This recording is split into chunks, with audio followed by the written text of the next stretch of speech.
Hi everyone, my name is Lauren Collins and I am a pelvic health physical therapist. So we're going to continue a little bit from the last video that I did, and I apologize, it's been a couple weeks. My daughter was here and so it was some mommy-daughter time. But as I was saying, we're going to continue from the previous vlog that I did about sex should feel good. So in that vlog, I discussed towards the beginning of it about how a lot of times women who have issues around pain with sex have pelvic diaphragm muscles that are really tight and overactive. So today we're going to talk about how we as physical therapists help people at home learn to release their pelvic diaphragm muscles. Okay, let's go. So just a quick review. Pelvis, right? This is the orientation. This is front, back. This is the top. This is the bottom, right? So just to review again, we have 3 layers of muscles. The most superficial layer here, which is layer 1, and that's the muscles that control closing your vaginal opening. They help give support to your clitoris with orgasm. They also include the external anal sphincter here. Then we have a second layer of muscles that includes the urethral sphincters. So that gives us voluntary control over urination, peeing. And then we have the deepest layer of muscles back in here that really help give support to the organs in our lesser pelvis. They also help with stabilization with our core muscles. They also help when they contract and relax. They help to pump our waste fluid, our lymphatic fluid from our pelvis and our lower extremities, our legs.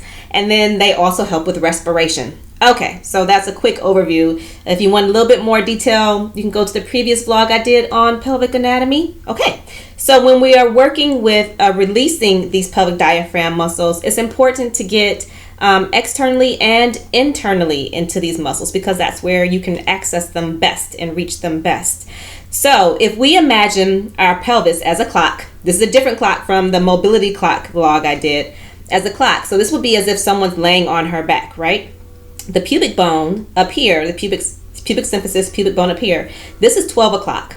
The tailbone or coccyx back here, that's 6 o'clock, right? And then you have 3 and 9 o'clock off to your sides. So if we imagine the pelvis like that, so if we're laying down and we picture our pelvis in front of us, that's how we can see 12, 6, 3, and 9. And then if we imagine that our different layers of pelvic diaphragm muscles go by inches, we could say the first layer is about 1 inch in, which will also be to the first knuckle. 2 layers is about 2 inches in, or to that second knuckle, and 3 layers is about 3 inches in, or to that third knuckle. Okay.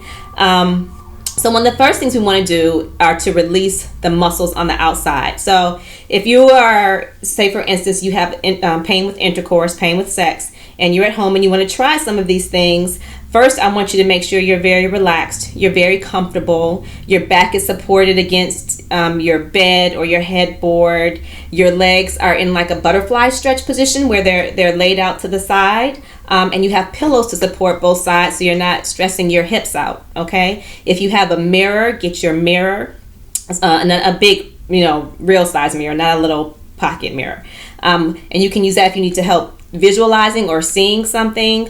Also make sure that you have lubricant, okay? You can use, I always go back to showing you guys what we use, and that's the slippery stuff here, which is great. But you can also use something like coconut oil or olive oil. I really like coconut oil. Just test oils on the insides of your wrist first, okay? So when we come to doing this, your labia majora, lay right over these muscles here, okay? And so if you go and if you're touching around that area and it's tender, you'll want to go ahead and stretch that area first. So what I have people do is I have them take their thumbs. One thumb is going to come towards the top here, right next to the muscle. The other thumb will come towards the bottom here. And then if you just pull your fingers apart or away from each other as if you're going to stretch the tissues, and then you just hold it like that. And you hold that stretch gently. Don't do anything too forcefully, but just a tolerable, gentle stretch right here to stretch those muscles. Hold until you feel a decrease in the amount of discomfort or pain by at least 50%. And then you can go on to the next, once you feel that release, then you can go on to another spot. So say you come over a little bit more and it's tight. then you can go ahead and stretch there. You can do the same thing on both sides just to work those tissues, okay? The other thing we have people do internal releases. Now, I really do strongly suggest that if internal is something that you need to do, that you follow up with a physical therapist, or you go to a physical therapist to learn how to do it properly, just to make sure, just to make sure that you're doing the techniques correctly. But I am going to show you some of the tools that we use. And so if you have questions, you can ask me down below or ask your physical therapist. But some of the tools we use are, it's called a crystal wand. There are 2 sizes. So this is what the larger size crystal wand looks like. Can everybody see that? It has a rounded tip at one end and a pointier tip at one end. I usually suggest people use the rounded tip. It's a little more comfortable for most people. The other one we use is also a crystal wand, but it's a skinnier version of that one. Hold on, let me get that one out of my bag here. And that one looks like this. Okay, has a slightly pointier end on this side and the knobby end on this side. This one is also used rectally on people, but for women who can't tolerate the larger crystal wand for penetration, this one is used also. And then we also have things called dilators. There are several kinds of dilators. I don't have the resources right now to show you every kind, but one kind is called the Syracuse dilator, and it looks like this. And these come in all shapes from small through like large and large plus. And then there's another kind of dilator. This one's called a Vaginismus Dilator. Fun times, right? I feel like show and tell up in here today. So this is the Vaginismus Dilator. It has like a handle on it. Let me get the handle out. You attach the tip of it into the handle, and then you have this handy handle to go with it too. Most times though, I have to say that and this comes in different sizes as well, from extra small up to large. Most times if someone, if it's not an issue around the vaginal opening and trying to open the vaginal opening, I recommend the crystal wand. If it's an issue around stretching the vaginal opening because it's spasming with any type of penetration, then we go to the different sizes of the dilator and work on stretching going up in size. But right now, today, we're just talking about the trigger points. So again, imagining the pelvis as a clock.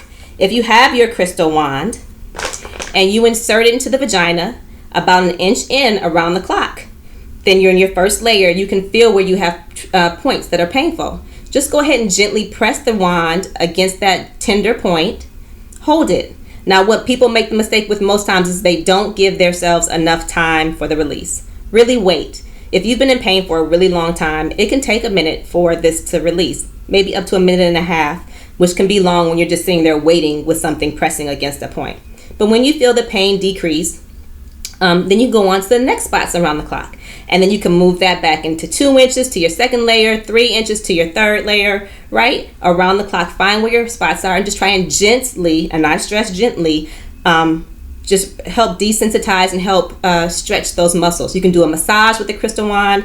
Say this is the vaginal opening here. Inserting the crystal wand and just kind of massaging the muscles to the side gently, okay? So there are just some tips. Again, if this is a stage that you feel you need to go to, then I strongly recommend you follow up with a pelvic health physical therapist in your area. But I did want you all to have the information. So please, if you have any questions, you can write them below and I will be more than happy to get back to you. My email is lauren@vitalselfpt.com. If you have a personal question and you don't want to put it on the comments below. My website is www.vitalselfpt.com. You can follow me on Facebook, Vital Self PT LLC. I think that's it. Sorry, I'll put it down below too if that's wrong. And then also on Twitter. All right. So everyone have a blessed one. I look forward to our next meeting. Bye.